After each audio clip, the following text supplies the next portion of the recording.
Hello and welcome to the Powerhouse Woman Show. I'm your host, Monica Pierre. Thank you for joining us today for the beginning of season 5.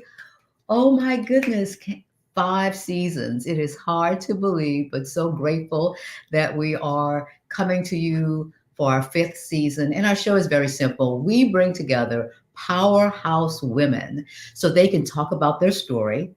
They talk about what they're doing, their work in the world. They talk about lessons learned. They're all not always pretty. We all stumble, we all fall, we all get back up. And they share their wisdom. So thank you for joining us. And I look forward to another 5, 10, whatever happens. I am for the ride. Well, how do you feel when it comes to having success and having enjoyment, having happiness? Do you think that the two are exclusive or can they coexist? That's what we're going to be talking today about with our very special guest, Dr. Yewande Olamide, and she is a therapist. She is a physician. She's a former emergency room doctor, and she has an amazing podcast. So we welcome you to the show, Dr. Yewande. Thanks for having me, Monica. It is such a pleasure. And congrats on 5 seasons. That's a big deal. That's a very big deal. This is our 5th season. Okay, well, let's roll with Congratulations. it. Let's roll with it. Well, let's begin. First of all, Happy New Year to you. Happy It's New Year. 2024. And over the past 3 years, so many, particularly powerhouse women, have made decisions about what they want their lives to look like, feel like. Some are completely saying, you know what, this grind culture, not for me anymore. I want to have happiness and joy and do the work that brings me those things as well. So I know you're having a practice. First of all, tell us about what you do with Cami Counseling. Yeah, so at Cami Counseling, I help overwhelmed professionals, executives, entrepreneurs. I help them really find, again, that balance between work and finding peace and joy in their day to day lives using very practical tips and strategies based on evidence that will bring them that satisfaction. And so I work mostly with women. Actually, right now, 100% of my practice is women. But yeah, I really help them find that satisfaction and peace in their day to day lives. Well, give us an idea when they come to you, what is their lives looking like till they get to the point where, you know what, stop, help me. Yeah, the word that keeps coming up over and over again for these women is overwhelmed. They're overwhelmed, they are stressed, they are anxious. Some of them might even feel depressed.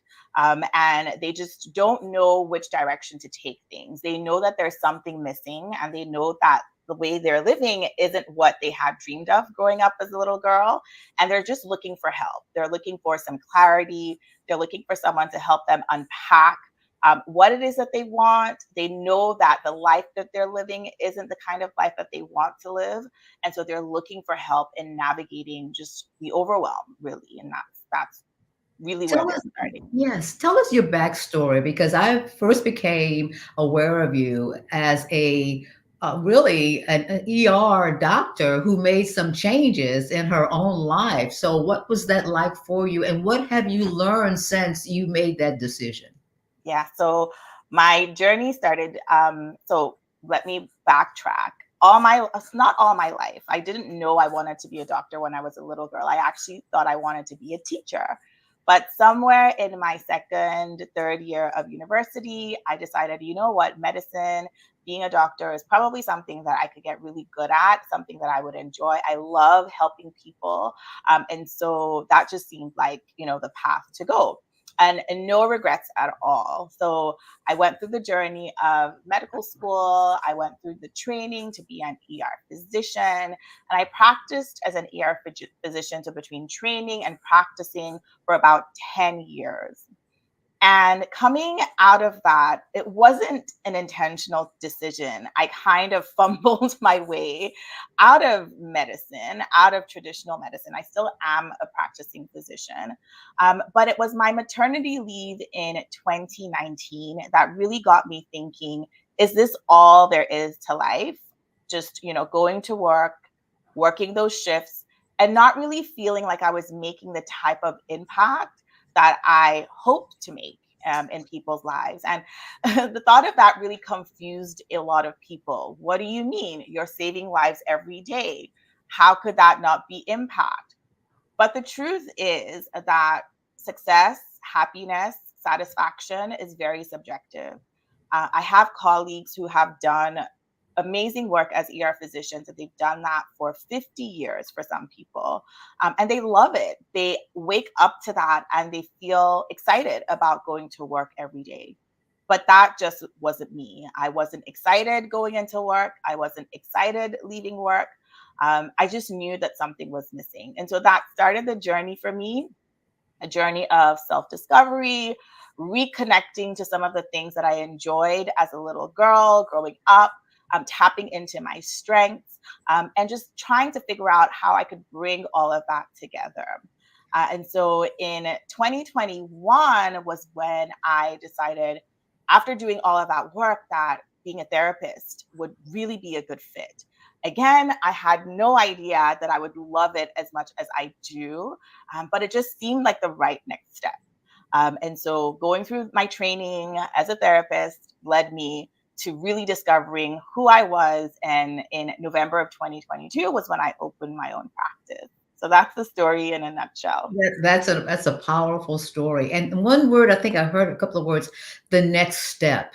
I think oftentimes we don't value that it's a step, a step, a step, and not the whole pathway. But that's kind of difficult. I mean, in so many cultures, particularly where women are grinding, are building something, are doing noble, wonderful things. So other than getting to the point where you're not having joy anymore, you don't really look forward to going to work or doing your business or whatever it is, what are some other signs that powerhouse women should look for and be on the lookout for? And that's a great question, Monica, because many powerhouse women, I call them givers and achievers because these women give, give, give, give, give, and they're also very ambitious. Many of us will ignore the communication between our minds and our bodies. Our bodies are always telling us to slow down, that something is wrong, something is missing, whether it's headaches, whether for me, it was my hair falling out. It could be sleep disturbances. For some people, it's nightmares. For some people, all sorts of things. I have women in my practice who have come in with thyroid dysfunction, high blood pressure. And so our bodies are always communicating with us, but we are almost conditioned to ignore that and just power through and just, ignore it. I'll deal with it later, or maybe take a Tylenol here, an Advil there, and just kind of put a band-aid over the symptoms. Whereas the root cause of many of these symptoms are a deep dissatisfaction with where life really is for us at the moment. So that's one of the first things, is really getting to the point where you're paying attention to the signs that our bodies are telling us, because oftentimes it's communicating, hey, something is off here and I really need you to pay attention now. Because if you don't, then our bodies will really get our attention and we won't like what will happen at that point. So, what are you seeing in your practice for people who really ignore when our bodies are talking to us and telling us these things and communicating with us? What I'm seeing is flat out burnout. And similar to, I always like to give the women in my practice the analogy of a car. You're driving down the highway and it's been full speed ahead all your life. All you've known is go, go, go, go, go. And at some point, the car engine light is going to say, hey, I need your attention. We need to stop. We're overheating. Or maybe it's the fuel gauge saying, okay, we're running on low here. It's time to pull over and pay attention and fill me up. But how many of us have been in that situation? I know I have. We were Yes. like, okay, just one more kilometer or one more mile, depending on where you are. Let's just make it to the next stop, and then to the next stop, and then to the next stop. At some point, the car is just going to say, ma'am, I'm done. And it's just going to completely stop on you. I have definitely had situations where my car has said, yeah, we're not doing this anymore.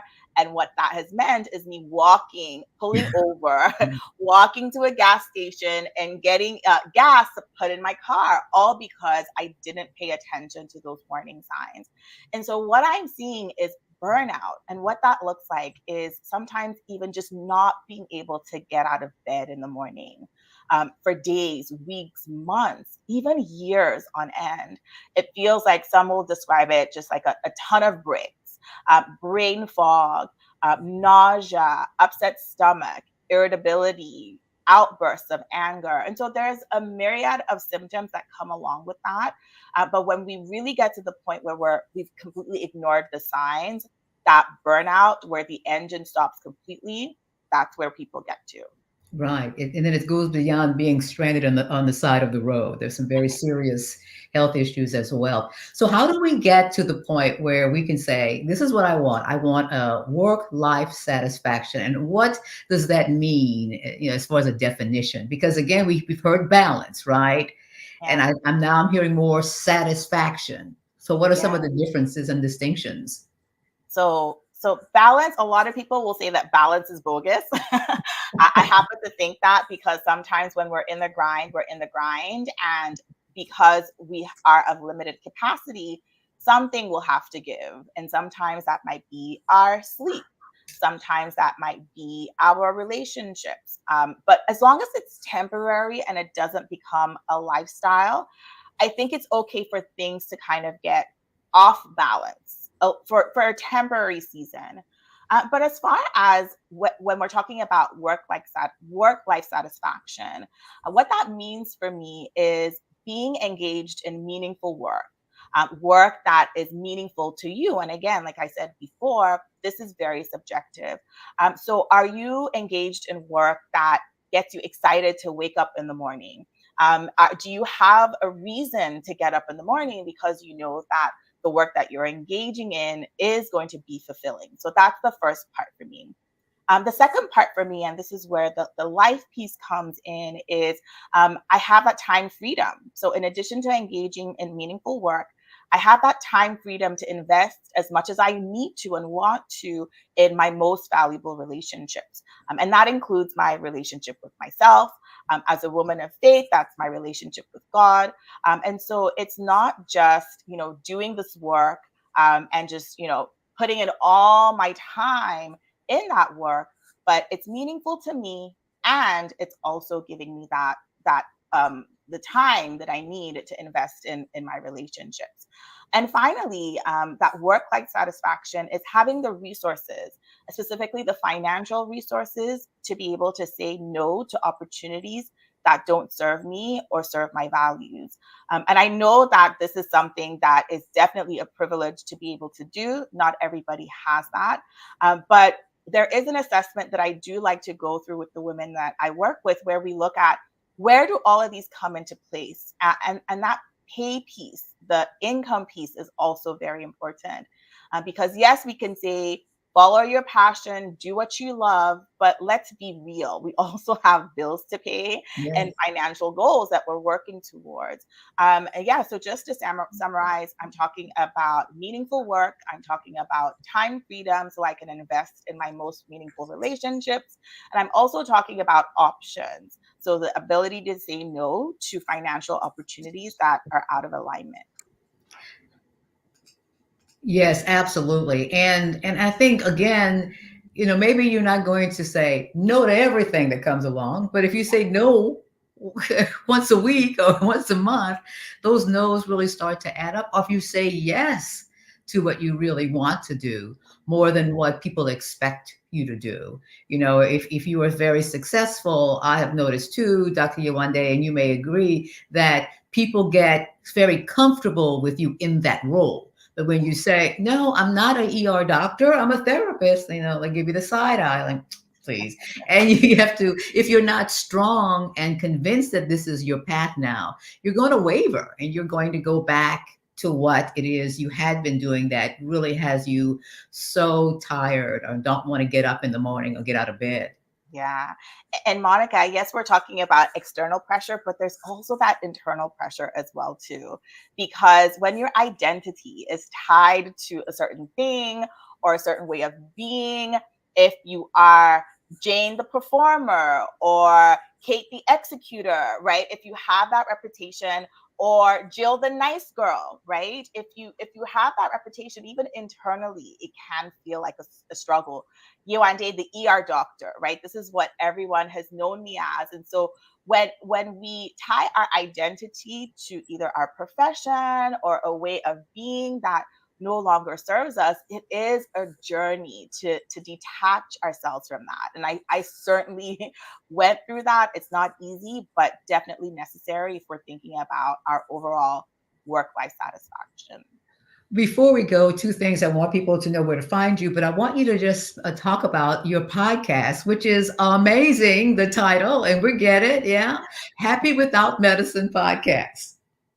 Yeah, so I started Happy Without Medicine in May of 2022. Yeah, 2022. And so, what I talk about are just these practical tips that I share in my practice. Obviously, because I am a person, I'm just a single person. I only have 24 hours a day. I'm only able to see a certain number of women. So the podcast is really my way of sharing these tips and strategies that I see come up a lot in my practice with a more global audience. I know that there's women from different parts of the world that listen to the podcast. So even though I'm not able to see them one on one in practice, the podcast talks about strategies. For example, finding your core values, being able to say no, even if you're known as a nice person, how to make challenging changes, for example, switching jobs from something that you've always done to something else. So those are the kinds of things that I talk about in my podcast. Right. So, everybody, I have my phone. I'm going to make sure that we follow you and we and listen to your show and subscribe and all those great things that let people know about it. Finally, how can people stay in touch with you, find out what you're doing, and any big projects that you have coming up in 2024 that you can share with us at this time? Yeah, so I'm active on Instagram, and my handle is at doctor. So that's dr.yoade, and Monica has that on the screen there. So this year, I'm really again focusing on reaching women outside of my geographical area here in Toronto. There are only, again, a certain amount of my wait list exploded within 2 weeks when I opened up, because obviously women are looking for a therapist who look like them, who have shared experiences. And so my wait list, I had to close at some point. But I am coming out with a workshop that's opening up next Thursday, where I'm going to be talking about strategies for dealing with overwhelm. And more information on that can be found in the link in my Instagram bio. But yeah, that's one of the projects that I'm really excited about this year.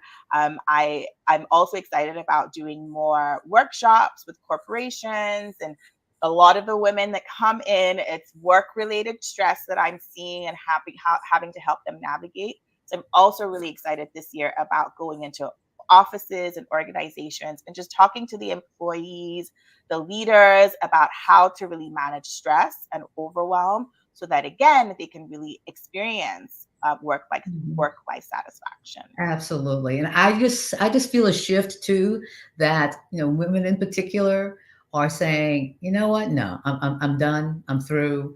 No, it's going to be different, and it becomes different. It stops when we stop it and, Absolutely. and make a change. Thank you so much for being with us on the Powerhouse Show, Woman Show, and the fact that we kick off our fifth season. And what a wonderful topic in which to kick off our fifth season. So thank you so much for being with us. Thanks for having me. And thank you all for joining us. And we appreciate you. And we'll have more great interviews like the one you just heard. So remember that you are a powerhouse woman.